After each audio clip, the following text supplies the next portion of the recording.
ദൈവമേ കാത്തുകൊൾകങ്ങു കൈവിടാതിങ്ങു ഞങ്ങളെ. നാവികൻ നീ ഭവാബ്ധിക്ക് ഒരാവിവൻ തോണി നിൻ പദം. ഒന്നൊന്നായി എണ്ണി എണ്ണി തൊട്ടെണ്ണം പൊരുളൊടുങ്ങിയാൽ നിന്നിടും ദൃക്കുപോലുള്ളം നിന്നിലസ്പന്ദമാകണം.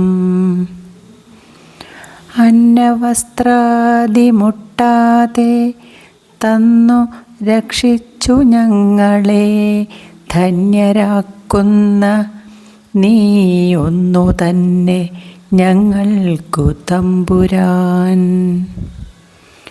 ആഴിയും തിരയും കാറ്റും ആഴവും പോലെ ഞങ്ങളും മായയും നിൻ മഹിമയും നീയും എന്നുള്ളിലാകണം. നീയല്ലോ സൃഷ്ടിയും സ്രഷ്ടാവായതും സൃഷ്ടിജാലവും. നീയല്ലോ ദൈവമേ സൃഷ്ടിക്കുള്ള സാമഗ്രിയായതും. നീയല്ലോ മായയും മായാവിയും മായാവിനോദനും. നീയല്ലോ മായയെ നീക്കി സായുജ്യം നൽകും ആര്യനും. നീ സത്യം ജ്ഞാനം ആനന്ദം. നീ തന്നെ വർത്തമാനവും ഭൂതവും ഭാവിയും. വേറല്ല ഓതും മൊഴിയും ഓർക്കിൽ നീ. അകവും പുറവും തിങ്ങും മഹിമാവാർന്ന നിൻ പദം പുകഴ്ത്തുന്നു ഞങ്ങളങ്ങോ ഭഗവാനേ. ജയിക്കുക ജയിക്കുക മഹാദേവ ദീനാവനപരായണ. ജയിക്കുക ചിദാനന്ദ ദയാസിന്ധോ. ജയിക്കുക ആഴമേറും നിൻ മഹസ്സാം ആഴിയിൽ ഞങ്ങളാകവേ ആഴണം വാഴണം നിത്യം. വാഴണം വാഴണം സുഖം. നമസ്തേ നമസ്തേ എല്ലാവർക്കും ഗുഡ് മോർണിംഗ്. ഇന്ന് ചിങ്ങമാസത്തിൽ ചതയം നക്ഷത്രം, ശ്രീ നാരായണ ഗുരുദേവൻ്റെ ജന്മദിനം. നമ്മൾ പഠിച്ചിട്ടുണ്ട് ഭഗവത്ഗീതയിൽ യഥാ യഥാ ഹി ധർമ്മസ്യ ഗ്ലാനിർഭവതി ഭാരത അഭ്യുത്ഥാനം അധർമ്മസ്യ തദാത്മാനം സൃജാമ്യഹം. തദാത്മാനം സൃജാമ്യഹം എന്ന്. അതായത് എപ്പോഴൊക്കെ ഭൂമിയിൽ ധർമ്മത്തിന് ഗ്ലാനി ഉണ്ടാകുന്നു, അതുപോലെ അധർമ്മത്തിന് അഭ്യുത്ഥാനമുണ്ടാകുന്നു, അതായത് അധർമ്മം ഉയർന്നു വരുന്നു, അപ്പോഴൊക്കെ ഞാൻ ഇവിടെ അവതരിക്കും എന്ന് ഭഗവാൻ പറഞ്ഞിട്ടുണ്ട്.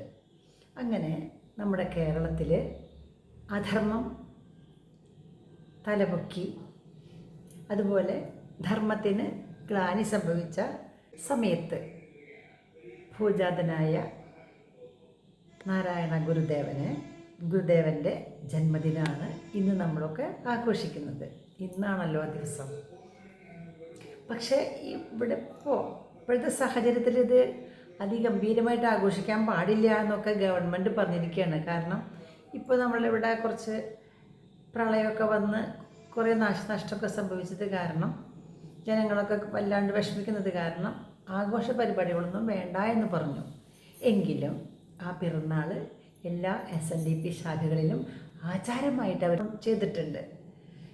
അപ്പോൾ അദ്ദേഹത്തിൻ്റെ കുറേ നല്ല നല്ല നല്ല ആശയങ്ങൾ നമുക്കറിയാലോ. എന്തൊക്കെയാണ് അദ്ദേഹം പഠിപ്പിച്ചിട്ടുള്ളത്?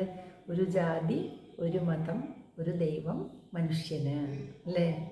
അതുപോലെ വിദ്യ കൊണ്ട് പ്രബുദ്ധരാവുക എന്ന് ഒരുപാട് പറഞ്ഞിട്ടുണ്ട് കേട്ടോ. നിങ്ങൾക്ക് എല്ലാവർക്കും അറിയാവുന്ന കാര്യമാണ്. ഞാനത് വീണ്ടും വീണ്ടും ആവർത്തിച്ച് പറയുന്നില്ല എന്ന് മാത്രം. നിങ്ങളൊക്കെ ഒന്ന് അദ്ദേഹത്തെക്കുറിച്ച്, അദ്ദേഹത്തിൻ്റെ ചരിത്രത്തെക്കുറിച്ചൊക്കെ ഒന്ന് പഠിക്കാനായിട്ട് ശ്രമിക്കൂ എല്ലാവരും. അദ്ദേഹത്തിൻ്റെ പാത പിന്തുടരുന്നത് വളരെ നല്ല കാര്യമാണ്. അദ്ദേഹത്തിൻ്റെ ചരിത്രം വായിക്കുക. അദ്ദേഹം എഴുതിയ കവിത എന്ന് വെച്ചാൽ സന്തോഷം ഉണ്ടാക്കുന്ന കവിതയില്ല, മുഴുവനും ദാർശനികമായിട്ടുള്ള കവിതകളാണ്, ആത്മീയമായിട്ടുള്ള കാര്യങ്ങളാണ് അതിൽ പറയണത് എല്ലാതും. അതുപോലെ അദ്ദേഹം അധകൃതരായിട്ടുള്ള ആൾക്കാർക്ക് വേണ്ടിയിട്ട് അവരുടെ ഉന്നമനത്തിന് വേണ്ടി ഒരുപാട് കാര്യങ്ങൾ ചെയ്തു. അതുപോലെ അവർക്ക് ആരാധിക്കാനായിട്ട് ക്ഷേത്രങ്ങൾ പണിതു, ക്ഷേത്രങ്ങളിലെ പ്രതിഷ്ഠ നടത്തി.